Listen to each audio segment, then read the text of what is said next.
జై శ్రీరామ్ శ్రీమాత్రే నమః శ్రీ గురుభ్యో నమః 2024 సంవత్సరం సెప్టెంబర్ మాసంలో ద్వాదశ రాశుల వాళ్ళకి ఈ మాసం యొక్క మాస ఫలాలు. ఈ మాసం యొక్క మాస ఫలాలు ప్రసాదించే గ్రహ దేవతల యొక్క గోచార స్థితిగతుల్ని ప్రథమంగా మనం తెలుసుకుందాం. వృషభ రాశిలో గురుదేవుని సంచారము, మిథున రాశిలో మంగళ సంచారము. ఈ నెల బుధ భగవానుడు మూడు రాశుల్లో సంచరించబోతున్నారు. ఈ నెల 4వ తారీఖు వరకు కర్కాటక రాశిలో బుధ భగవానుడి సంచారం ఉంటుంది. 5వ తారీఖు నుంచి కర్కాటక రాశి నుంచి సింహ రాశిలోకి ఆయన అడుగు పెట్టబోతున్నాడు. అలాగే ఈ నెల 24వ తారీఖు నుంచి సింహ రాశిలో ఉన్న బుధ భగవానుడు కన్యా రాశి స్వస్థానగతుడు అవుతూ ఉన్నాడు. సూర్యనారాయణమూర్తి స్వక్షేత్రమైన సింహరాశిలో సంచారం సాగిస్తూ ఉన్నారు ఈ నెల 16వ తారీఖు వరకు. అంటే మొదటి తారీఖు ఫస్ట్ నుంచి 16వ తారీఖు వరకు కూడా ఆయన సింహరాశిలో ఉంటాడు. 17వ తారీఖు నుంచి సింహరాశిలోంచి కన్యా రాశిలోకి ఆయన అడుగు పెడతాడు. శుక్ర భగవానుడు మరి కేతుదేవునితోటి కూడి కన్యా రాశిలో సంచారం చేస్తూ ఉన్నారు. ఈ నెల 19వ తారీఖు నుంచి ఆయన కన్యా రాశి నుంచి విడివడి ఆయన స్వక్షేత్రమైన తులారాశిలోకి వచ్చి స్వస్థానగతుడు అవుతూ ఉన్నాడు. స్వక్షేత్రమైన కుంభరాశిలో శనీశ్వరుడు వక్రించిన శనీశ్వరుడు సంచారం జరుగుతూ ఉంది. మీన రాశిలో రాహుదేవుని సంచారం జరుగుతూ ఉంది. ఈ ఈ గోచార గ్రహాలు ఈ గోచారంలో గ్రహ దేవతలు ఈ స్థానాల్లో ఉన్నాయి. ఈ మాసంలో ఉన్న ప్రత్యేక అంశం ఏంటంటే బుధ భగవానుడు 3 రాశుల్లో సంచారం చేస్తూ ఉన్నాడు. కర్కాటక రాశి, సింహరాశి మరియు కన్యా రాశి. ఈ 3 రాశుల్లో అంటే 3 రాశుల యొక్క ఎనర్జీస్ని ఆయన క్యారీ చేస్తూ ఉన్నారు ద్వాదశ రాశుల వాళ్ళకి, అలాగే ద్వాదశ లగ్నాల వాళ్ళకి. ఏం ఎనర్జీస్ క్యారీ చేస్తూ ఉన్నారు? ద్వాదశ రాశుల వాళ్ళకి ఈ ఎనర్జీస్ పాజిటివ్గా ఉంటాయా, నెగిటివ్గా ఉంటాయా, ఈ తదితర విషయాలన్నీ కూడా ఇప్పుడు మనం ఒకసారి కూలంకుషంగా మాట్లాడుకుందాము. దానికంటే ముందుగా ఈ నెల 2 గ్రహాలు స్వస్థానం అంటే ఈ నెల 3 గ్రహాలు స్వస్థానంలో 4 గ్రహాలు స్వస్థానంలో ఉన్నాయి. అది ఎలానో నేను మీకు ఇప్పుడు చెప్తాను. కుంభరాశిలో శనీశ్వరుడు ఆల్రెడీ ఎప్పటి నుంచో స్వస్థానగతుడయ్యే ఉన్నారు. సూర్యనారాయణమూర్తి ఈ నెల 16వ తారీఖు వరకు ఆయన స్వక్షేత్రమైన సింహరాశిలో ఆయన సంచారం చేస్తాడు. 17 నుంచి స్వక్షేత్రం నుంచి విడివడి కన్యా రాశిలోకి వెళ్తాడు. ఈ నెల 24వ తారీఖు నుంచి బుధ భగవానుడు కూడా స్వస్థానగతుడు అవుతున్నాడు. అంటే ఆయన రాశి అయిన కన్యా రాశిలో ఆయన సంచారం చేస్తూ ఉన్నాడు. ఈ నెల 19వ తారీఖు నుంచి శుక్ర భగవానుడు కేతు భగవానుడు తోటి కూడి సంచారం చేస్తున్న శుక్ర భగవానుడు ఆ కలయికకు బ్రేక్ చెప్పేసేసి తులారాశిలోకి ఆయన ఎంటర్ అవుతున్నాడు 18వ తారీఖు నుంచి. అంటే ఆయన కూడా స్వస్థానగతుడు అవుతూ ఉన్నారు.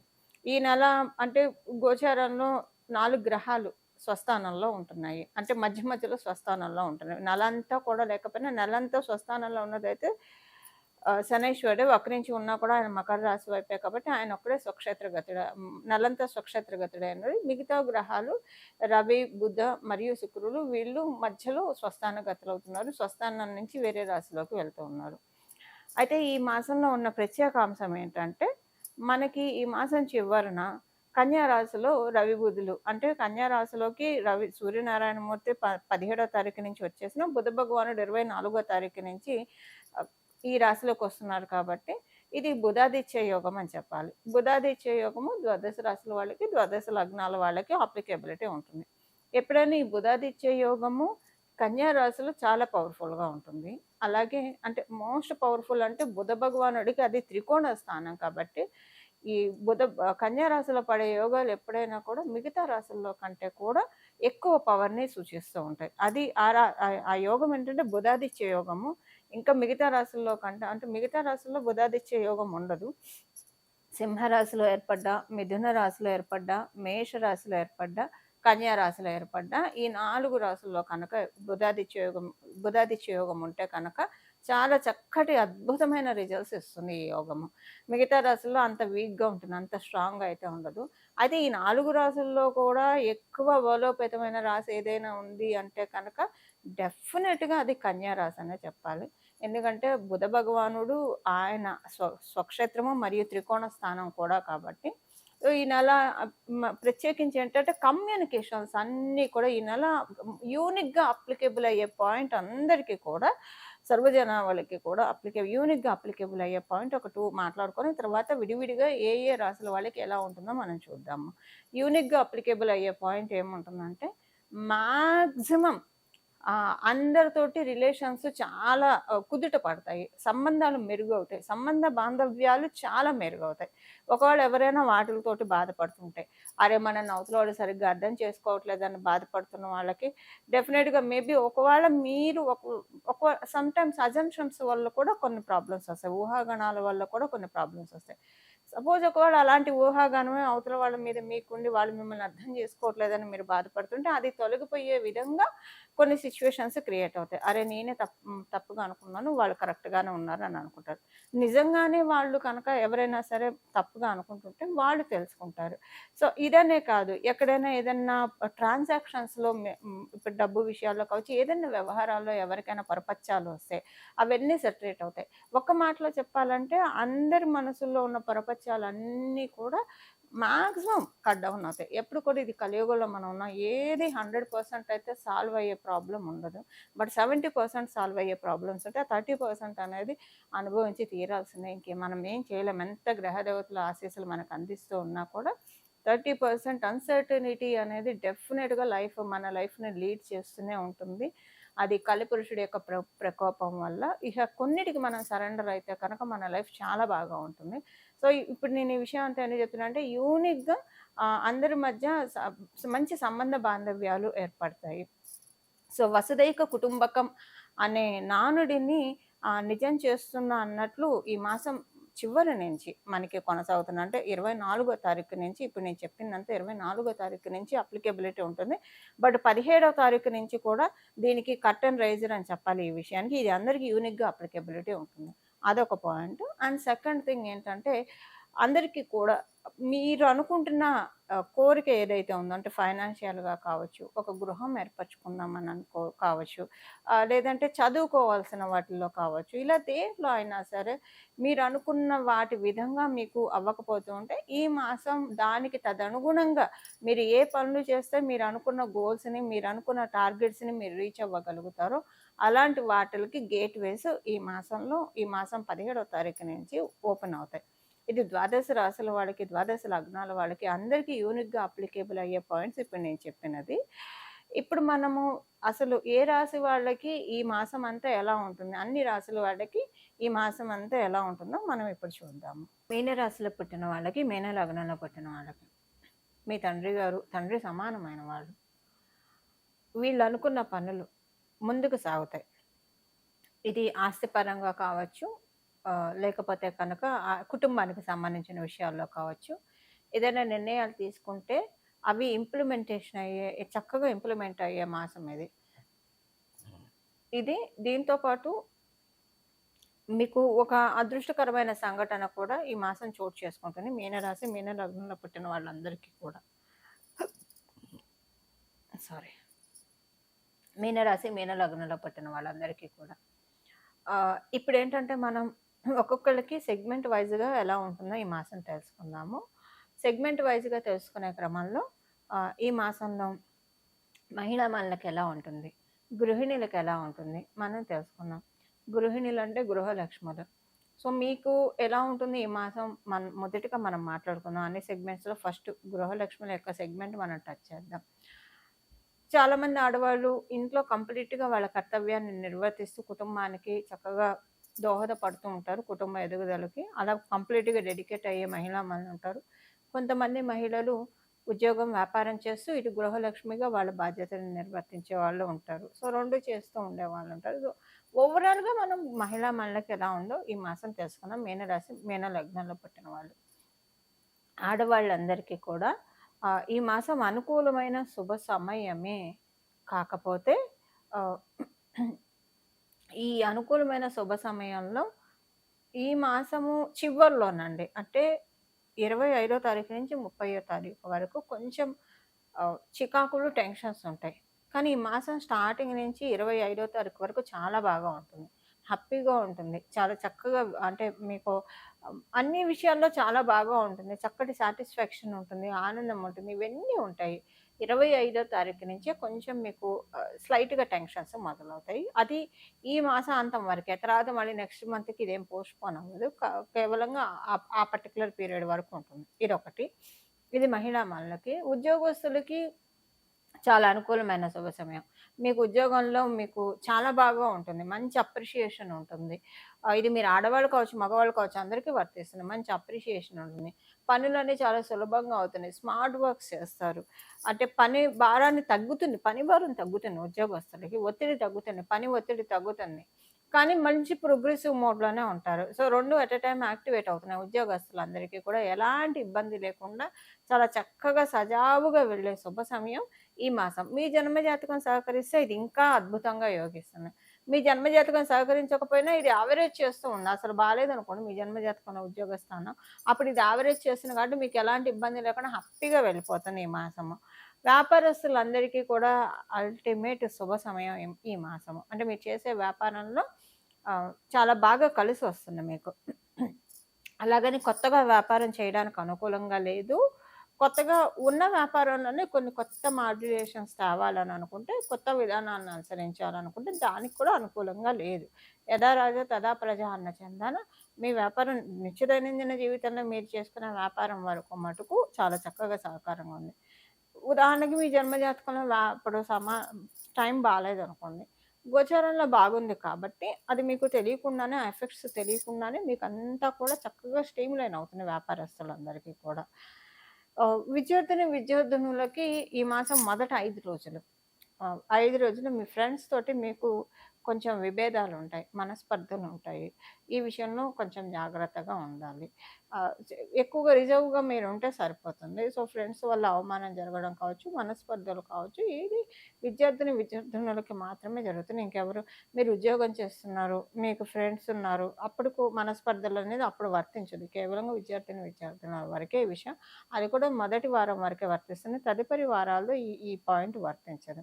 ఇంకా చదువు విషయంలో మీ ప్రోగ్రెషన్ విషయంలో ఎలాంటి ఇబ్బంది లేదు. బావుంటది. కాకపోతే ఫస్ట్ 1 వీక్ ఈ విషయంలో కొంచెం మీకు స్ట్రెస్ ఉంటుంది అంతే.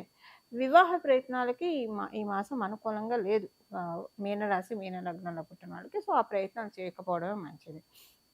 మీ జన్మజాతకం చాలా స్ట్రాంగ్‌గా ఉండి, మీరు పరిశీలించుకొని మీరు ఎవరికైనా చూపించి చాలా స్ట్రాంగ్‌గా ఉందంటే డెసిషన్ తీసుకోవచ్చు కానండి. గోచారం అస్సలు సపోర్ట్ చేయట్లేదు. అందువల్ల ఇప్పుడు వివాహ ప్రయత్నాలకు అనుకూలంగా లేదు. మీ జన్మజాతకం చాలా సపోర్టింగ్‌గా ఉంటే మీరు మీరు ఎవరికైనా జ్యోతిష పండితులు చూపించుకొని సపోర్టింగ్ ఉంటే మీరు ముందడుగు వేయొచ్చు. గోచారం అయితే అడ్డు చెప్పట్లేదు. బట్ గోచారం వివాహానికి ప్లస్ కూడా చేయట్లేదు. ఇదొకటి మీరు చూసుకోవాలి. సీనియర్ సిటిజన్స్‌కి అనుకూలంగానే ఉంది. సీనియర్ సిటిజన్స్‌కి అనుకూలంగానే ఉంది. అయితే సీనియర్ సిటిజన్స్‌కి అనుకూలంగా ఉన్నా కూడా కొంత ఒక ఒక 2 డేస్ ఈ మాసం మొత్తంలో ఒక 2 డేస్ కొంచెం ఫీవర్ కానీ, ఫీవర్ నరాలకి సంబంధించిన ఇబ్బందులు ఏవన్నా తలెత్తుతాయి. అది కూడా 1, 2 డేసే ఉంటుంది. తర్వాత సద్దుమణిగిపోతుంది. ఎలాంటి ఇబ్బంది ఉండదు. ఇవి ఈ మాసం యొక్క గోచర గ్రహస్థితుల ఫలితాలు మీనరాశి, అలాగే మీన లగ్నంలో పుట్టిన వాళ్ళందరికీ కూడా. ఈ మాసం చేసుకోవాల్సిన పరిహారం వచ్చేసేసి బుధాదిత్య యోగం కన్యా రాశిలో మనకి జరుగుతోంది. అందులో మనకి ఈ నెల 19వ తారీఖు నుంచి శుక్ర భగవానుడు కూడా స్వస్థాన గతుడు అవుతూ ఉన్నాడు తులా రాశికెళ్ళి. ఆ రాశిలో ఆయన చాలా కంఫర్టబుల్‌గా ఉంటాడు. వృషభ, తులా రాశులు, మకర, కుంభ రాశుల్లో ఆయన డెఫినెట్‌గా కంఫర్టబుల్‌గా ఫీల్ అవుతాడు. ప్రత్యేకించి తులా రాశి కళత్రకారకుడైన శుక్ర భగవానుడు కళత్ర స్థానాల్లో చాలా బాగా ఉంటాడు. కళత్రం అంటే కళ్యాణం, స్పౌస్ అనమాట. ఆడవాళ్ళైతే మగవాళ్ళు కళత్రం అంటారనమాట. కళ్యాణం అనమాట. కళ్యాణ కారకుడు, కళత్ర కారకుడు, స్పౌస్ అని చెప్పాలి. సో, ఆ కళత్ర స్థానం మనకి సహజ కాలపురుషుడి కుండలిలో కళత్ర స్థానం చాలా బలంగా ఉంది. సో, శుక్ర భగవానుడు తులారాశిలో చాలా యాక్టివ్‌గా ఉంటాడు. అయితే ఇప్పుడు మనం బుధాదిత్య యోగము, అలాగే సప్తమ స్థానంలో శుక్రాచార్యుల వారి సంచారము. ఇది ఒక రకంగా మనం తెలుసుకోవాలంటే పంచమహాపురుష యోగాల్లో ఒకటైన మాలవ్య మహాపురుష యోగానికి కూడా ఇది కర్టెన్ రైజర్ అవుతుంది. అయితే ఏ ఏ ఏ ఏ విషయాల్లో మనం కనుక ఏ పరిహారం చేసుకుంటే అంటే మనం ఏ ప్రక్రియ చేస్తే ఈ యోగాలు మన జన్మ జాతకంలో ఉన్నా లేకపోయినా మనం తాత్కాలికంగా గోచరంలో వచ్చే యోగాన్ని మనం ఒడిసి పట్టుకోవచ్చు. మనం ఇప్పుడు ఒకసారి చూద్దాము. శుక్ర భగవానుడు మరియు రవి బుధులు ఈ 3 గ్రహాన్ని మనం ఈ మాసం పట్టుకోవాలి. ఈ మాసం మనం ఆరాధించాలి. అంటే గ్రహ దేవతల్ని ఆరాధించడం ఒక ఎత్తు. మీరంటే నవగ్రహ ప్రదక్షిణాలు చేసినా పర్వాలేదు. లేకపోతే గ్రహాది దేవతల్ని ఆరాధిస్తే కనుక ఇంకా చక్కటి ఫలితాలు ఉంటాయి. బుధాదిత్య యోగం కాబట్టి చక్కగా ఎవరికైనా బుధాదిత్య యోగం మీ జన్మ కుండలిలో ఉన్నా కూడా మీరు రోజు విష్ణు సహస్రనామం వినడం కనుక చదవడం వస్తే చాలా మంచిది. కొంతమంది చదవడానికి భయపడతారు. భయపడేవాళ్ళు వినడం. ఒకవేళ చదివే తీరిక లేకపోయినా సరే మీరు ఏ పని చేస్తూ ఉన్నా జస్ట్ అలా చక్కగా విష్ణు సహస్రనామం ప్లే చేస్తూ మీ పనులు మీరు చేసుకోవచ్చు. ఇలా మనకి టైంని చాలా వైజ్‌గా యూజ్ చేసుకున్న వాళ్ళం కూడా మనం అవుతాము. సో, అలా గనక మీరు విష్ణు సహస్రనామం చదవడానికి కానీ, లేదా వినడానికి కానీ ప్రయత్నిస్తే చాలా మంచిది. జనరల్‌గా కూడా బుధాదిత్య యోగం ఉన్న వాళ్ళకి అల్టిమేట్ రెమెడీ ఆహ్, డెఫినిట్‌గా విష్ణు సహస్రనామం చదవడం లేదా వినడము. ఇక భగవంతుడు సిగ్నేచర్ చేసిన ఆ భగవంతుడు ఆటోగ్రాఫ్ పెట్టబడినది అవుతుంది వాళ్ళ జన్మ జాతకం. ఇప్పుడు మనం ఎగ్జామ్స్ రాస్తే మన చిన్నప్పుడు మనందరం ఎగ్జామ్స్ రాసిన వాళ్ళు ఇప్పుడు మన పిల్లలు ఎగ్జామ్స్ రాస్తూ ఉంటారు. రాసినప్పుడు ఏముంటుంది కొంతమంది పిల్లలు బాగా ఎగ్జామ్ రాస్తే టీచర్స్ ఇంప్రెస్ అయితే, లెక్చరర్స్ ఇంప్రెస్ అయితే గుడ్ అని పెడతారు. వెరీ గుడ్ అని చెప్పి పెడతారు. స్టార్స్ ఇస్తారు. ఆ పిల్లలకి ఆ టైంలో అది చాలా వరంగా అనిపిస్తుంది. అలా టీచర్ అప్రిషియేట్ చేస్తే. అలా మన జన్మ జాతకాన్ని విష్ణుమూర్తి ఆటోగ్రాఫ్ ఇచ్చే రెమెడీ ఆటోగ్రాఫ్ ఇచ్చే క్రియ ఏదైనా ఉందా అంటే డెఫినెట్‌గా అన్‌డౌటెడ్‌లీ విష్ణు సహస్రనామం మాత్రమే మనం భగవంతుడి యొక్క ఆటోగ్రాఫ్ తీసుకోవడానికి మనల్ని అర్హుల్ని చేస్తుంది. అందున ప్రత్యేకించి ఇలాంటి యోగాలు ఉన్నప్పుడు ఇంకా భగవత్ శక్తి అత్యద్భుతంగా ఉంటుంది. అంటే ఇప్పుడు భగవంతుడు మనకెప్పుడు వరాలను అందించడానికి రెడీగానే ఉంటారు. కానీ గోచారంలో గ్రహదేవతలు కావచ్చు, మన జన్మ కుండలిలో ఉన్న గ్రహదేవతలు కావచ్చు, వాటిలికి సపోర్ట్ చెయ్యాలి. వీళ్ళు పూర్వజన్మలో ఈ కర్మ చేశారు. నువ్వెలా పూర్తిగా వరాన్ని ఇస్తావు? మా పనిని మమ్మల్ని చేసుకొని. లేదా ఈ జన్మలో ఇవి చేశారు. సో, వాటిలికి మేమివ్వాలి, ఫలితాలివ్వాలి అని ఏం చేస్తాయంటే భగవంతుడి కృప ఉండడం వల్ల ఏమవుతుందంటే కొంతలో మనకి తగ్గిపోతున్నాయి. అంటే ఎక్కడో పెద్ద రాయి వచ్చి తగలాల్సిన చోట చిన్న రాయితో వెళ్ళిపోతున్నాయి. భగవంతుడిని పట్టుకుంటా కనుక. ఇలాంటి ప్రత్యేకించి ఇప్పుడు గ్రహదేవతలు కూడా వరమిస్తున్న సమయంలో కనుక మనం ఇలాంటి ప్రక్రియలు చేసుకుంటే కనుక అత్యద్భుతంగా యోగిస్తుందని చెప్పడంలో ఏ మాత్రం సందేహం లేదు. బుధాదిత్య యోగం డెఫినెట్‌గా చాలా బాగా వర్కౌట్ అవుతుంది. అన్ని రాసుల వాడికి కూడా విష్ణు సహస్రనామం వినడం వల్ల లేదా చదివితే ఇంకా మంచిదండి. చదవడం లేదా వినడం ఏదో ఒకటి మనం ఈ కలియుగంలో భగవంతుడి పైన మనసు లగ్నం చేయడం అనేది మనం ప్రారంభిస్తే కనుక ఇహ మన లైఫ్‌లో అంతా కూడా చుట్టూ ఉన్న పరిస్థితులన్నీ సానుకూలం అవ్వడం వన్ బై వన్ అనేది మనం చూస్తాం. అంటే మనం చేసే పనులన్నీ కూడా సులభతరం చేస్తాడు భగవంతుడు పెరుమాళ్ళు. ఇది ఒకటి. రెండవ పరిహారం ఏంటంటే శ్రీ మహాలక్ష్మి అమ్మవారి ఆరాధన. కనకదార స్తోత్రాన్ని చదువుతారా? లేదా లక్ష్మీ అమ్మవారి అష్టోత్తరం చదువుతారా? మహాలక్ష్మి అమ్మవారి స్తుతి చదువుతారా? ఏదైనా పర్వాలేదు. లక్ష్మీ అమ్మవారికి సంబంధించినవి ఏదైనా నామాల్ని చదవడానికి ప్రయత్నించండి. లేదా కనీసం ఇందాక చెప్పినట్లు వినడానికైనా ప్రయత్నించండి. ఏదైనా కూడా మనకి చక్కటి ఫలితాలనిస్తుంది. బుధాదిత్య యోగం ఇప్పుడు చాలా పవర్‌ఫుల్‌గా ఉంది. ఇప్పుడు ఉన్న బుధాదిత్య యోగం ఇంకా పవర్‌ఫుల్‌గా ఉంది. దీని గురించి నేను ఇంకొక సెపరేట్ వీడియో కూడా చేస్తాను. అందులో కూడా మీకు చక్కగా మొత్తం వివరాలు నేను చెప్పడానికి ప్రయత్నం చేస్తాను. ప్రస్తుతానికైతే ఈ మాసము విష్ణు సహస్రనామం చదవడము, అలాగే మరి అయ్యవారిని పూజించినప్పుడు అయ్యవారి వక్షస్థలంలో ఉన్న అమ్మవారిని కూడా మనం పూజించాలి కదా! అలా శ్రీ మహాలక్ష్మి అమ్మవారి సహస్రనామం చదవడం కానీ, వినడం కానీ, లేకపోతే మహాలక్ష్మి అమ్మవారికి సంబంధించిన ఏదైనా స్తుతి చేయడం వల్ల మనకి చాలా చక్కటి శుభ ఫలితాలొస్తాయి. ఈ విధంగా మనం అందరం కూడా భగవంతుడిచ్చిన ఈ కాలాన్ని చక్కగా సద్వినియోగం చేసుకుంటూ, నిత్య దైనందిన జీవితంలో మన కర్తవ్యాల్ని, మన బాధ్యతల్ని మనం నిర్వర్తిస్తూ భగవంతుడి యొక్క పాదాల్ని మనం పట్టుకుందాము. మనందరం కూడా జీవన్ముక్తులం అవ్వడానికి ప్రయత్నిద్దాం. మంగళం. నమో భగవతే వాసుదేవాయ.